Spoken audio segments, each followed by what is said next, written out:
मुग्धा और उसकी सास के बीच पूरा समय सास के किसी ना किसी काम को लेकर मतभेद चलते ही रहते हैं। बहू, ओ बहू, जरा चाय बना दे। मुग्धा चाय लेकर आती है। ये लीजिए, और कुछ चाहिए? अरे नहीं, बस चाय पीने का मन था। जाओ, तुम दूसरा काम करो। चाय पीने के थोड़ी देर बाद सास दोबारा मुग्धा को आवाज लगाती है। अरे बहू रे, आओ बहू, जरा हलवा तो बना दे, मीठा खाने को मन हो रहा है। इसी तरह मुग्धा की सास पूरा समय कोई ना कोई काम बताकर उसे रसोई से बाहर तक निकलने नहीं देती। कभी चाय, कभी हलवा, कभी पानी तो कभी दूध, हर समय खाने को चाहिए और उसके लिए अपने हाथ पैर बिल्कुल नहीं हिलाने। परेशान किया हुआ है इन्होंने।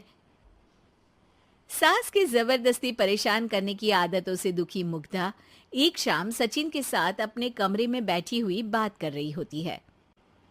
सुनो जी, मम्मी जी की ये जानबूझकर मुझे परेशान करने की फरमाइशों से मैं बहुत फ्रस्ट्रेट हो चुकी हूँ। पूरे दिन में एक सेकंड का आराम नहीं मिलता। रसोई से बाहर कदम रखती नहीं कि बहू ये बना दे, बहुरी वो बना दे। अरे इनकी फरमाइशें चलती ही रहती है।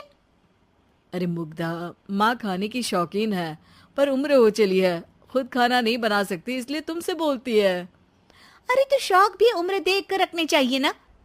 समझ में नहीं आता, हर समय फेविकॉल का जोड़ लगाए सोफे से चिपके बैठी रहती है।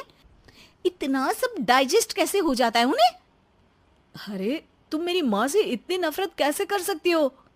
मैं उनसे नफरत नहीं करती जी, बस परेशान हूँ।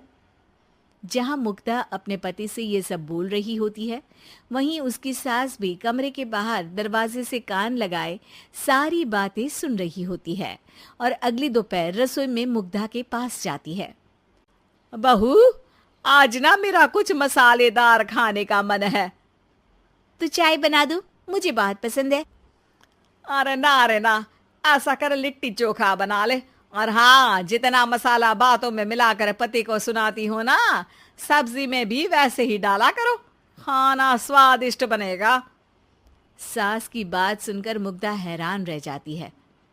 मतलब आप पूरा समय मुझ पर हुक्म चलाने के साथ बंद कमरे में हुई पति पत्नी की बीच की बातें भी सुनती है? अरे बात जब मेरी थी तो सुनने में क्या दिक्कत है? ये कहकर सास वहां से चली जाती है।